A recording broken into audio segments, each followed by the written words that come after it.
Hello, everyone. Welcome to Railsplitters on the Mic. I'm Rusty Peace, and we're talking today with Lincoln Memorial University head women's basketball coach Devan Carter. This is the Papa John's Railsplitters on the Mic, and Coach, for you, it's the first time that we have talked to you in quite a while, understandably, with everything that's going on. Yes, very challenging time. We've had, unique circumstances thrown at us, and we're trying to navigate that the best way we can, and trying to stay the course and do the best we can with the circumstances laid in front of us.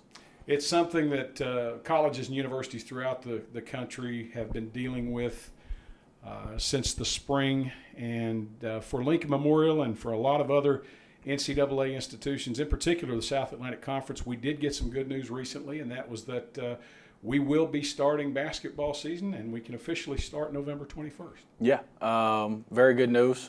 Glad that we didn't get pushed back.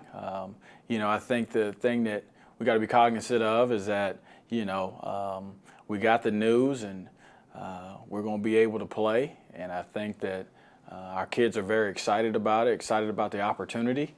It's very unique going through the preseason with these circumstances because you don't know what team you're going to have on the practice floor each day, but everybody's dealing with it. So we're trying to do it the best we can and get ready for that opening date.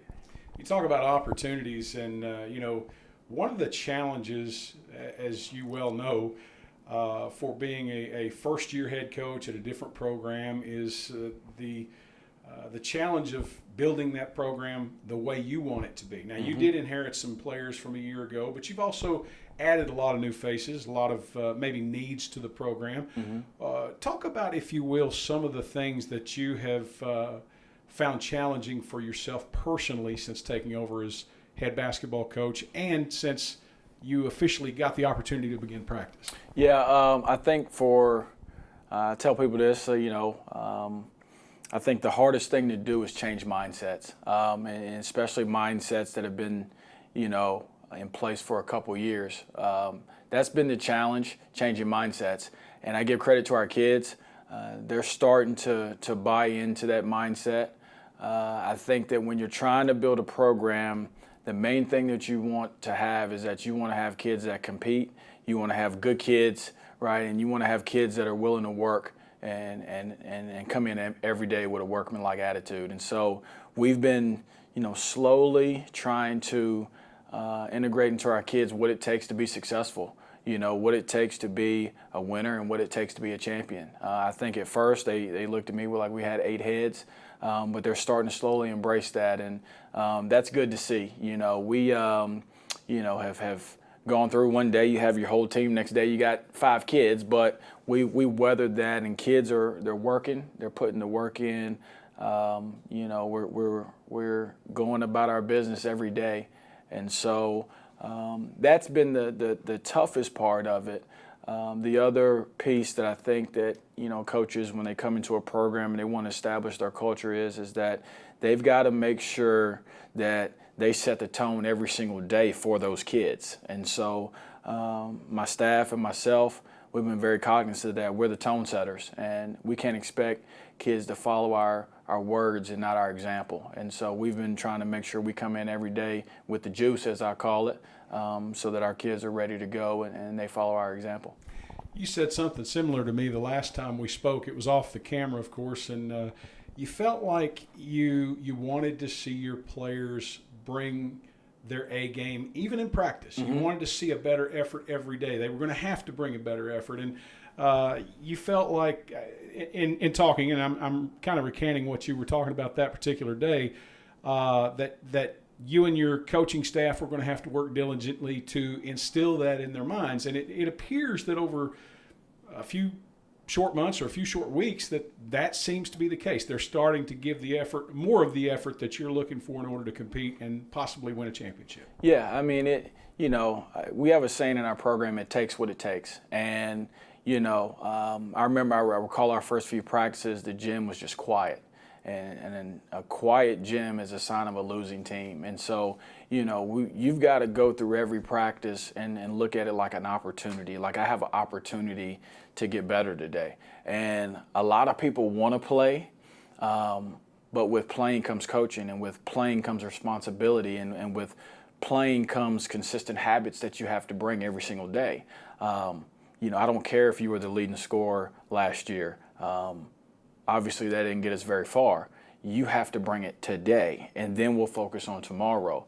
I don't care what you've done in the past. This is how we're going to do things. And so, our kids have done a really good job of, taking that in and embracing it. Some have embraced it faster than others. But my goal for our program is to, when we come in on a daily or when people watch us from the outside, it's like, man, like those kids really work. Those kids really compete. And that's the standard that we've kind of set for our kids. It's not a sometime thing. It's an everyday thing. And at the end of the day, you got to put in and invest what it takes to be successful. And you don't do that part-time. We're not a part-time job, and LMU is not a charity. And so getting our kids to understand, like, to be the best, you've got to operate like the best. To be a champion, you got to have championship habits. And so we're going about our business trying to install that every single day. We're going to be talking about your players and what they do individually and most importantly as a team throughout the entire season, both here on this segment and, of course, on our broadcast.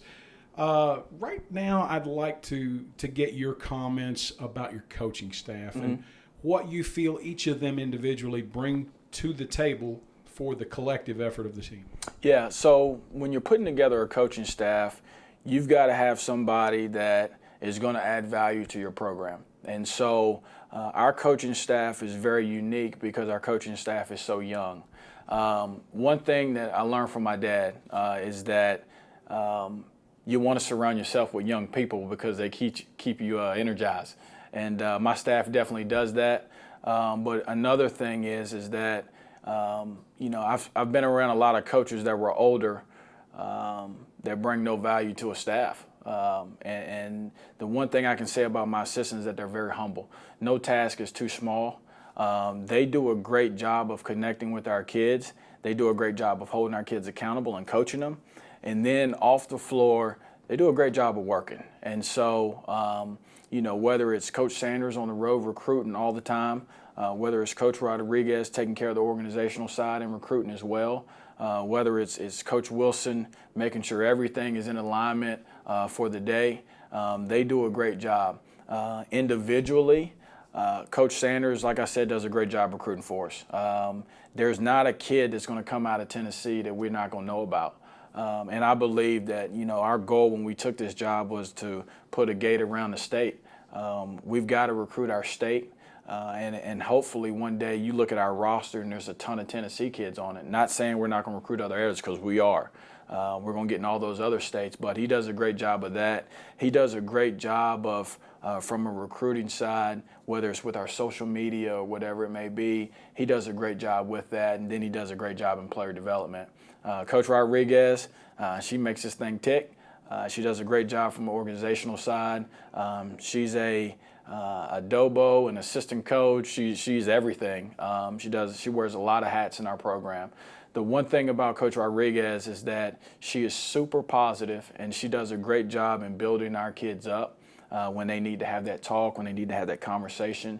They usually go to Coach Rodriguez because she does a great job of relating to the kids and putting her stamp on things, because she's a former player in the league. And then Coach Wilson played for me for 5 years, and I don't know why she want to still be around me, but she does a great job with getting kids into the gym. Our daily schedule, she's on top of that. She knows where every kid is at every moment of the day. So if I need to know where such and such is, Coach Wilson is the point person for that. And she's another one where no task is too small for her. So if it's laundry, she gets it done. If it's film, she gets it done. If it's clipping film, she gets it done. If it's making sure the locker room is straight, she gets it done. If it's checking in on the training room, she gets it done. So very humble staff.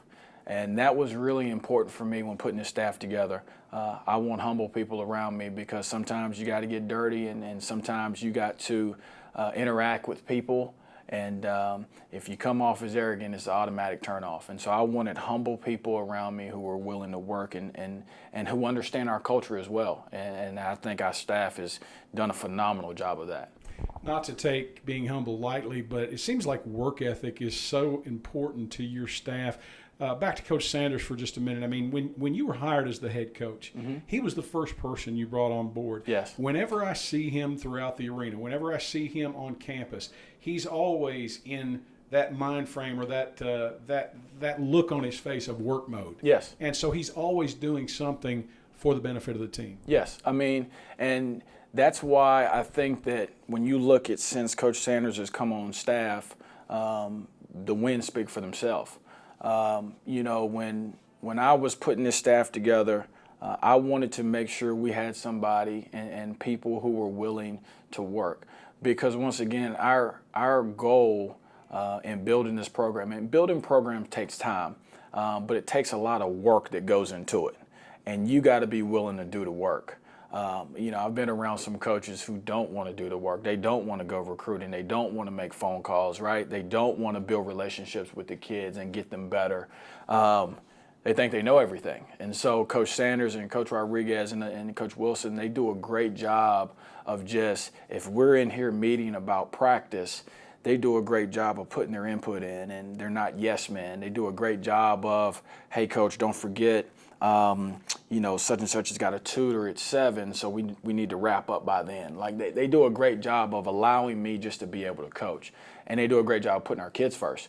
And you talked about Coach Sanders. He does a great job of literally he's in charge of our post players. He does a great job of, okay, guys, what are we doing to get better today? What time are you coming in today? He sets that standard for our kids that we're gonna work, and if it's required of us, it's going to be required of you guys, because we're going to have to do this thing together. And so the workman-like attitude is in alignment all through our program.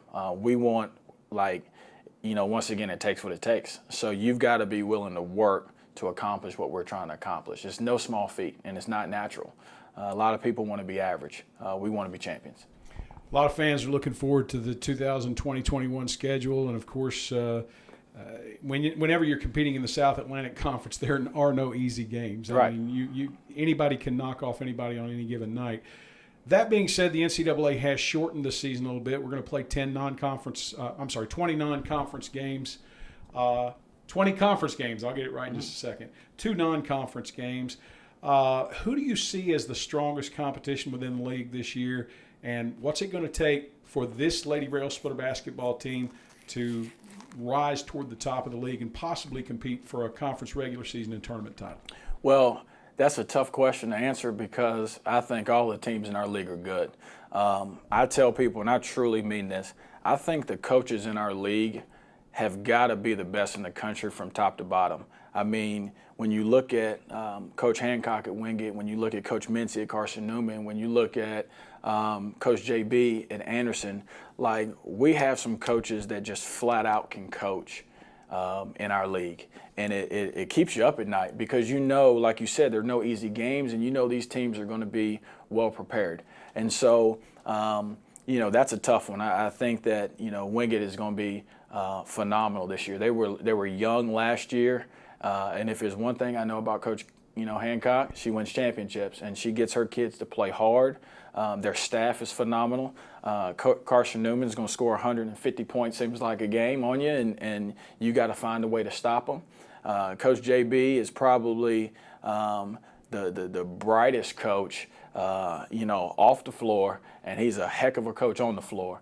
And his teams are going to be big, talented, athletic, and they're going to be able to score the ball. So Catawba is another one that returns a ton of kids.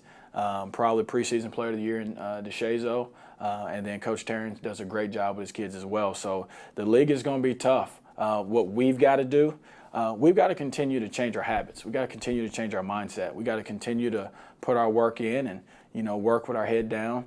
I think that for us, and we've got a ways to go. Once again, building a program takes time. It takes time. So, I think that we've just got to be willing to do what it requires to win. And I tell our kids this, and I truly, truly mean it. It's not for everybody. It's not natural to be a champion. But if we're willing to pay the price, then we're going to have a chance. Our 2021 class is off to a phenomenal start. It's probably the best class that I've ever had as a coach. With the group that we have committed right now. And once we get that group in and you have some reinforcements on the floor, I think you'll see us take a step. I think this year's group has definitely got a chance. We've got a chance, but we've got to be willing, like I said, to do those things on a daily to elevate our program. Short amount of time before today's interview and the upcoming tip, which will be somewhere, as we said, around the 21st. How will you and the team utilize those few days or a couple of weeks to prepare, if you will, in the last minute or so of this conversation? Yeah, I mean, you hope you get to keep everybody. We had a phenomenal practice one day, and then next thing you know, we got 5 kids that can practice for 2 weeks. But, I think that for us, we're going to utilize this time to get in better shape. I mean, my goal going into the year every year is to be the most in-shape team in the league. And so we're going to use it to get in better shape. We're going to use it to work on our pace. And then at the end of the day, you got to get your kids better. And so we're working to get our kids better. As we speak right now, we got a group going, just working on skill. Skill is the divider. And so we're just going to try to work to get our kids better. And we're going to continue to work to implement our system and our pace of play and everything else like that. So, we've got it's a short amount of time. We're getting ready to be in October. And, so you got a little over a month left. We're going to fine tune some things and get ready. I think we open up with Newberry, who's another well-coached, really, really good team. And so we're going to have our hands full out the gate, and we'll be ready.